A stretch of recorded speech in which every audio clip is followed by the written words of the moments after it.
I look at what we provide as a three-legged stool. Okay. So Anchorage is the institutional custodian that has the software and the trust licenses to be able to custody the assets and operate in a legal compliant manner. They're also bankruptcy remote and they're federally chartered.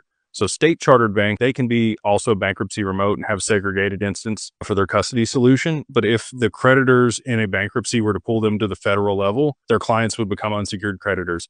Highly unlikely that that would happen. But that's why we chose Anchorage, is because they are federally chartered. And that's why Ripple has applied for a federal charter for their banking license also, because it's kind of like the high level standard for somebody that's operating in this space. So they provide institutional custody, segregated, bankruptcy remote, insured. So even if they were to go to bankrupt, there would be a bankruptcy proceeding. It would take a little while for you to get your assets, but those assets would be yours in the bankruptcy. You would never be a creditor of Anchorage. And it's highly unlikely that they're going to go bankrupt. They have, somewhere between $600 and $700 million on their balance sheet. They also custody BlackRock's assets for their ETF. So if you want institutional custody, the same as BlackRock, Anchorage is the only option for that. So the other two legs of the stool, we're one of those legs at Digital Wealth Partners. We are an advisor. We countersign on the accounts for you. And if at one point we decided, we're gone, you want to move to another advisor, you can do that. You just move your account at Anchorage to the other